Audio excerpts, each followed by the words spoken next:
The militants they terrorised the Papua New Guinea government. Storm surges Been based in Bougainville. Finding riches. 20 years at the helm. Sean Dorney in Rabaul. Sean Dorney on Manus Island. Sean Dorney, Port Moresby.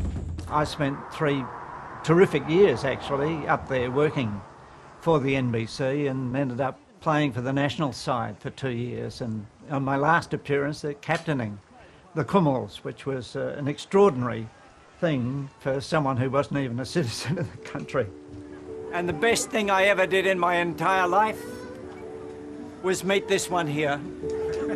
My wife, Pauline, I took an immediate interest in her, which for some time she did not reciprocate.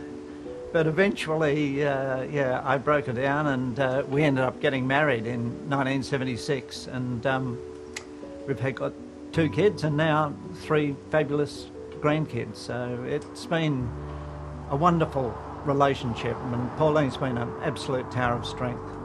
As a journalist, being there in those years leading up to independence and then immediately after, that was when I was working for the NBC.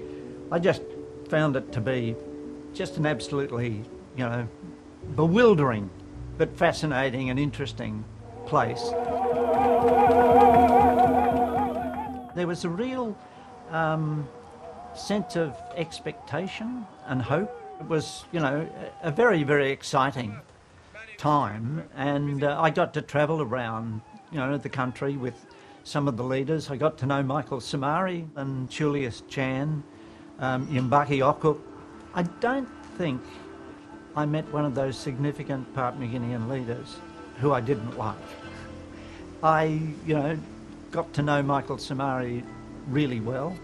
His political party, the Pangu Party, was relatively strong, but when you think of it in Australian terms, the Pangu Party never had more than about 1/4 or 1/5 of the seats. So putting together governments in Papua New Guinea requires an enormous amount of coordination and urging and talking to other leaders, and putting coalitions together is something that Samari was, a master at.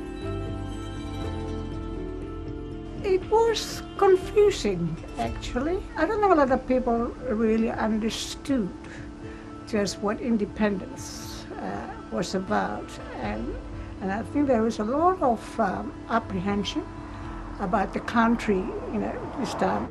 Oh, there was a real reluctance from many of the Highlands provinces to move that rapidly to independence, because the Highlands was opened up, to the outside world much later than the coastal areas.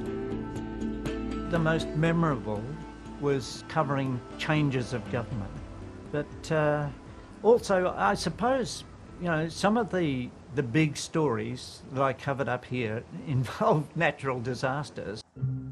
I got up to cover the volcanic eruption in Rabaul, which was just absolutely extraordinary.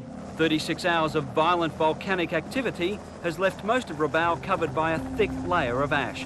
The tsunami that hit Itapi, near the border with Irian Jaya, was caused enormous devastation. You could see that people who had lost not only lives of their loved ones, but everything else as well had just been swept away.